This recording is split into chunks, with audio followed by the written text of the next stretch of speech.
Hello everybody and welcome back to World of Warships Legends. My name is Spartan Elite 43 and tonight we are back on the path to the Edinburgh. And we're on Tier 6, which means that we are on the Tier 6 British light cruiser Fiji. So, let's look at our commander. We're using Azure Lane Belfast. We have switched up our build slightly. We have gone with Nikolai von Essen and Nikolai Kuznetsov. We've gotten rid of the extra accuracy of Norman Scott because I don't think it's actually needed on these cruisers, especially at high tier. You may get trolley dispersion at low tiers, but at high tiers these things are pretty much railguns. So all you need to do is get better penetration angles, and that's what Nikolai von Essen does. So whether you're using Belfast or whether you're using, what's the other guy? Crap. Let me double check. Shoot. Yeah, whether you're using Belfast or whether you're using Bruce Fraser, you should probably use Nikolai von Essen for that extra penetration angles. It makes a big difference. All right. So yeah, let's get into this. So we're running the Piercer, full speed ahead, punch through, fixated, and refill station as our perks. Let's look at our equipment. We are also running Aiming Systems Mod 1. AA Guns, what crap, I'm an idiot. Aiming Systems Mod 1, Steering Gears Mod 2, and Steering Gears Mod 3. Because of the slow rudder shift on these things, you really do want to try to run extra rudder, if you can. Not always a guarantee, and if anything, if you're going to run anything rudder shift wise and you don't want to go double rudder, maybe switch the first rudder shift over to damage control or something like that. But I personally would say no, just go double steering gears on these. But that's just my opinion. Anyway, we are fully upgraded as you saw. We are running the 2 heals, the sonar, and the smoke for obvious reasons. We have our alpha tester flag on and our type 1 camo, which is hilarious because that means we don't even get the bonus of the extra dispersion that the enemies are trying to shoot us with. So keep that in mind. I could have done possibly better. Not really. I did about as good as you could do in this match. And trust me, it's a ridiculous match. You're going to want to see it. Survivability, 31,400 hit points. No torpedo damage reduction. Keep that in mind. Artillery, main battery, 152mm 50 caliber Mark 23s. You have 12 of those in a 4x3 configuration, reaching out to 15.6 kilometers, reloading in just 7.1 seconds, which is fantastic for Tier 6, okay? And 180-degree turn time is 25.7 seconds. So the turrets turn a little bit slow, but it's honestly not that big a deal, okay? AP shell maximum damage is 3255. And then, of course, you have your secondaries. You have 102mm 45 caliber QF Mark 19s. And you have 8 of those reaching out to 5.2 kilometers, firing every 3 seconds. And they fire HE with a maximum damage of 1,500 and a 6% chance of setting fires. Torpedoes. 533mm TR Mark 4s. You get 6 of those. 1 triple launcher on either side of the ship. The reload is very good at only 72 seconds. Okay? 180-degree turn time, 6 seconds. Maximum damage is 15,867. So these torpedoes hit pretty decent. Okay? Their detectability, relatively sneaky at 1.3. I guess that would be average. Like 1.3 to 1.5 is pretty average. Anything above 1.5 is bad. Anything less than 1.3 is pretty good. So I'd say these are pretty average detectable torps. Torpedo range, though, is 8 kilometers, which is fantastic. You love to have those mid-range torpedoes. Torpedo speed is 61 knots, so not too shabby there either. And AA defense. You have 20mm Oerlikon Mark 4s. You have 3 of those, doing 11 damage per second, reaching out to 2 kilometers. Then you have 20mm Oerlikon Mark 5s that you have 20 of that reach out to 2 kilometers and do 61 damage per second. Then you have the 40mm Bofors Mark 5s. You have 4 of those, doing 25 damage per second, reaching out to 3.5 kilometers. And you have the 40mm Bofors Mark II that you have 8 of, doing 32 damage per second and reaching out to 3.5 kilometers. Maneuverability. Maximum speed is 34.1 knots with a 590 meter turning circle, and our rudder shift was cut in half because of our double rudder build at just about 3.3 seconds. It's pretty solid. Okay, makes this thing very shifty. Okay, it's pretty good. Concealment. Detectability range by sea is 11 kilometers, so even without taking the concealment mod, your detectability is actually relatively decent in this ship. So that's why I say you can drop that concealment mod and go with extra steering gear for that big buff. Because even without even with the first steering gears, our rudder shift was like 6.6 or 6.0, something like that, seconds. With the second rudder shift, it takes it all the way down to 3.3. So, highly recommend that second rudder shift, if anything. Okay? Detectability by air, 6.9 kilometers. Guaranteed is always 2, and a detectability while firing in smoke is 4.6 kilometers. Let's look at the armor. The armor in this thing is not really there. You can do okay, but just remember that this thing is a depth strike waiting to happen, just like the rest of the line, with the exception of the Edinburgh. Of course, the Edinburgh also is a depth strike waiting to happen if it gets caught broadside, but we'll talk about that when we get there. But look at this thing. So, 13 millimeters at the front. What does that mean? Well, that means you can be overmatched by literally everything with 227 millimeter guns and above. So keep that in mind.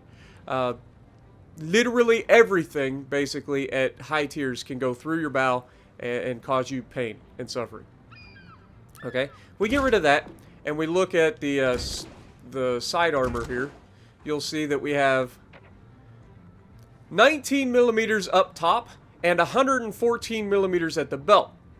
Now, the 19 millimeters is really inconsequential. I mean, it does mean that 203s don't overmatch it, so if you angle against them, you'll be okay. But any battleship caliber shells going straight through that, no problem. And then, of course, the belt is 114 millimeters. But again, it's such a small amount of your ship that you cannot rely on bouncing anything off the belt armor. You just can't. So do not try to bounce anything off your belt armor. Your best bet is to dodge. Slow down, try to make the miss if you're going speed. If you got time to turn, try to avoid them. Do everything in your power not to get hit in this ship, because it will not end good for you. And then, of course, we have your Citadel, which is, for once, located under the water for the most part. I mean, it's as close to being underwater as possible. There is a little sliver of it all along the ship that is sticking up, but it is really, really close to the water, so you have some protection there. But, again, your best bet is to just avoid getting hit at all costs in this thing, unless, of course, you're trading your hit points for potential massive damage dealt back with in terms of torpedoes, because this thing is still a very good ambush cruiser. It's very, very nasty as an ambush cruiser. You only get 3 torpedoes per side, but they reload very quickly, meaning you can catch a lot of people off guard. So let's look at the overview. Sequential torpedoes, we already talked about those. Those are your British torpedoes, fire tube by tube. Flare for piercing means you only get to fire armor-piercing shells. And the greater heel. Now, this is what we haven't really talked about, is that these ships actually have a really good heel. This and the Edinburgh especially have extremely good heels for a cruiser. And that is very nice. But that being said, we're not going to really take advantage of the healing too much in this ship in this video. But we are going to showcase all of the other goods and bads of this ship. So get ready for that. Fiji, a further development of a multi-purpose cruiser ship for the Royal Navy.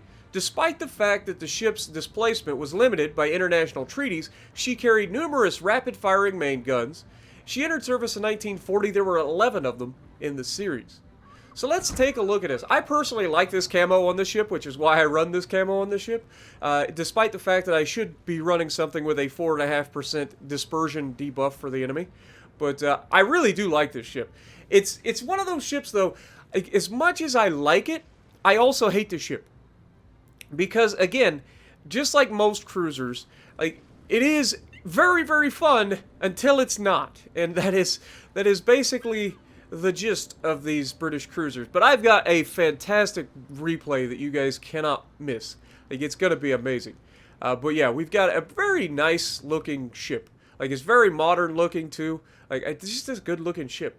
The British know how to build good looking ships, I'll give them that. Most of their ships look modern from very early on. So, like, you can tell kind of who sets the tone in terms of hull forms. So, yeah, let's get into it. Alrighty, so we're going to be on North, and we're in the Fiji. And I'm not going to lie, I look at this, and I look at everything we're up against, and I'm like, this could be juicy, man. Yeah, there's a lot of battleships, but they're lower-tiered battleships. They're Tier 5s. So, this has potential to be a good match. As long as I don't screw it up. And you guys know me. I have a tendency to screw a lot of stuff up.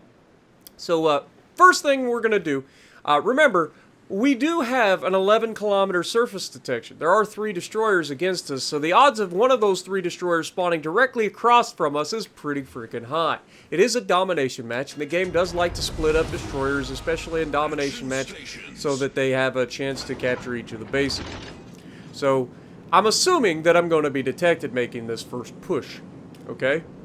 But we're going to go straight across to the right. I want to get over to that island so that I can fight from island cover, you know, for the most part. But also close the distance. Because I want to help our Icarus here. Our Icarus is a lower tier ship. There's a good chance that we're up against a tier 6 destroyer on this side because 2 of them are tier 6s and 1 of them is a tier 5.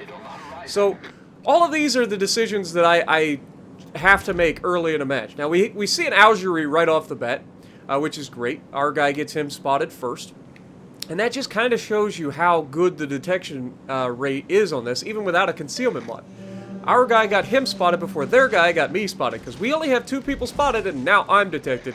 And nobody's quite... Well, I guess the Augury is technically in range to spot us, so it could be him spotting us. Their destroyer maybe didn't spawn in right away. But we wouldn't know what that's like, would we? Now, obviously, we get detected. First thing I do is wait a few seconds, and then slam on the brakes, because I had a feeling that we were about to be shot at. And sure enough, that New Mexico took a shot at us with HE of all things, and we were able to dodge that no problem. And then our penetration angles coming into play here against this bow tanking Augury, as we're aiming high, trying to get some shots down into the deck armor and potentially into that superstructure, and trying to force this man to turn. So what are we going to do?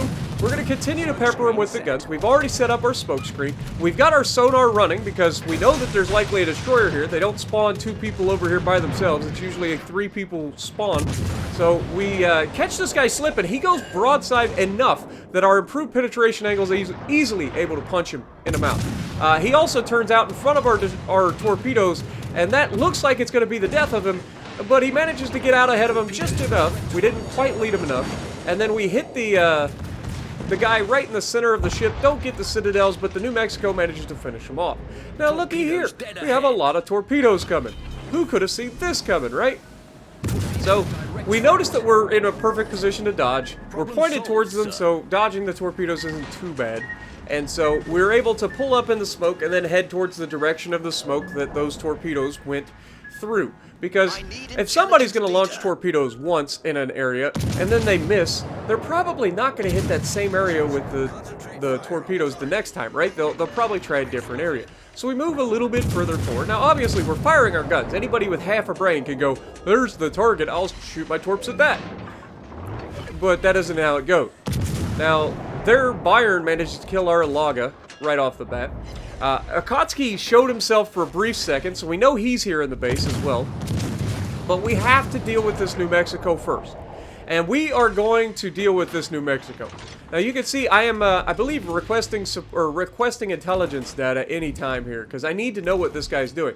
And then we're going to pull out the good old-fashioned tube-by-tube, and you can see I'm getting ready to launch the torpedoes out ahead. I'm anticipating him speeding up slightly, but again, it's an American battleship. He's not going to be able to go too fast.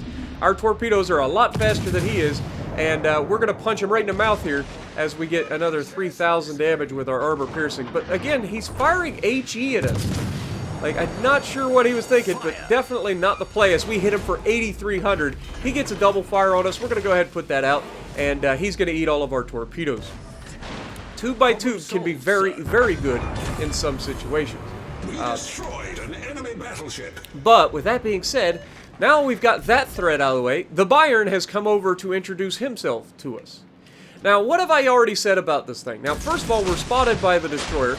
I'm going to go ahead and launch my torpedoes ahead of where that Bayern is coming because I wasn't anticipating this guy having the presence of mind to go, hey, there's a cruiser around the corner. He's probably launching torpedoes. But that is exactly what this man does. He shows that he is not just your average battleship captain. He's thinking ahead, he's paying attention to the map, and he does not make himself easily targetable by those torpedoes. Now, the Akatsuki here makes a huge mistake, letting himself get spotted by me.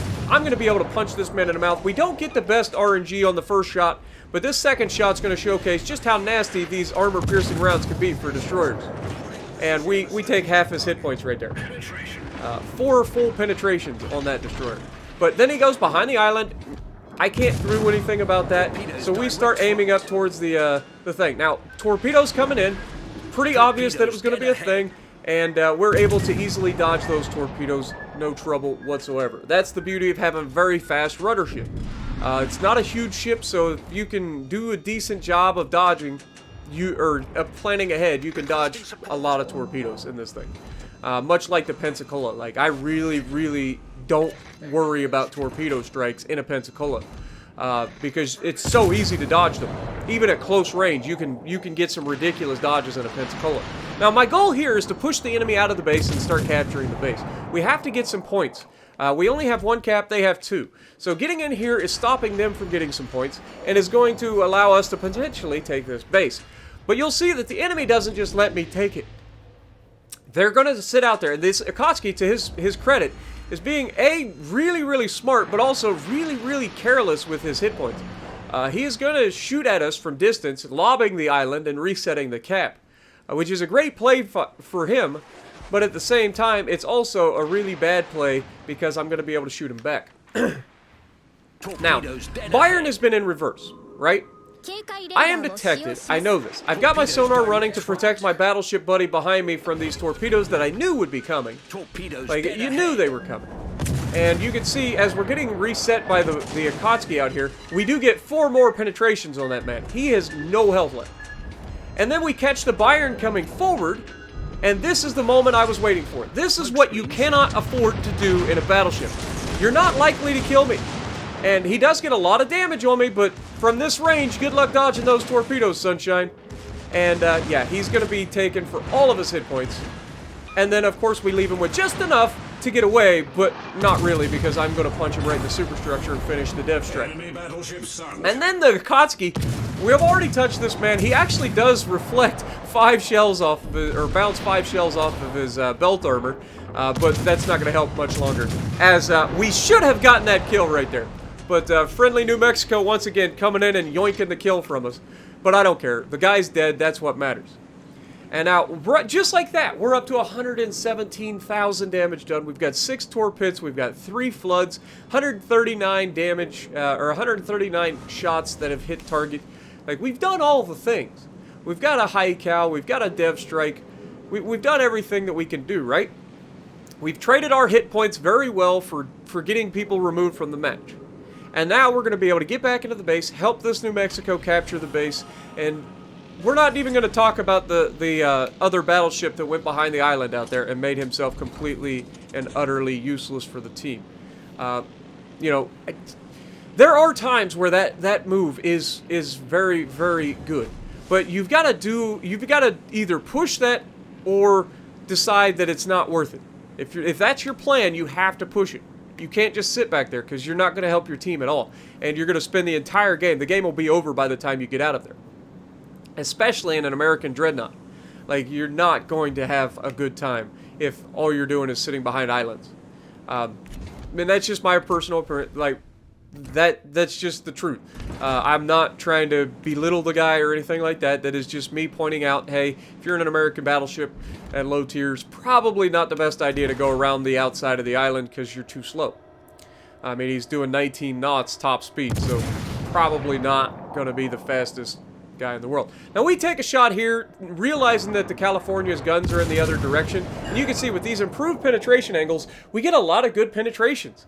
We're going to be able to farm this guy, but then he bow tanks us and his guns start turning in our direction and I'm like, oh god. And I screw up. I actually slowed down a little too early and he just had really bad aim, and if I'd have kept moving, I would have been fine, but because I slowed down, I took more rounds than I should have. And that leaves us with just enough to get away. Luckily for us, our big mistake does not, cause us problems. 700 damage is still enough to survive the match, so, we're going to go up, and the goal here is to push up enough to use the island as cover and use our torpedo boats spotting in the middle for this California to allow us to farm some easy damage without any potential of getting shot back. That was the goal. But yeah. So we take the first shot over the island. We're assuming that we can get those shots past the island. May have fired them just a hair too soon, but we do get a couple of good penetrations. We don't actually get any damage out of it, but we get the penetrations. But we also get spotted, which means the destroyer's nearby. So we're going to push out. Now that I know I'm detected by the destroyer, there's no reason to sit in the safety of the island, because it's not safe at all. The guy will lob the island, he will kill me. I'd rather be moving and have a chance to dodge. But you can see, when you start stacking up hits on anything that's broadside, even battleships, with this Von Essen build, like, you're getting penetrations, and you are absolutely wrecking these guys. Like, 10 full penetrations, no problem. Hitting his guns there didn't do us any favors, but we're trying to hit the superstructure, but he ends up taking a hit from our New Mexico, who, once again, just in a perfect place to take advantage of getting rid of a guy that I wanted to finish off.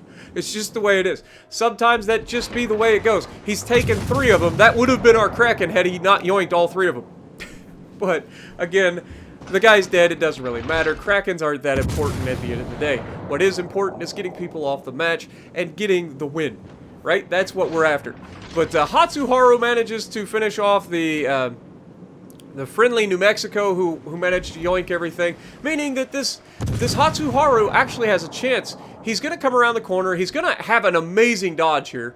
From my perspective, he dodged. Okay, he just slowed down. Never mind. I see it better now. But at the time, I was like, damn, that guy is goated, man. He just turned in and got in between those torpedoes. But no, he slowed down enough, didn't actually get touched. But here you can see he slowed down and stopped, and I have the shots en route, and he's too late to get out of the way, and that's just going to do it for him, giving us our 3rd or 4th kill. I think it was our 3rd kill.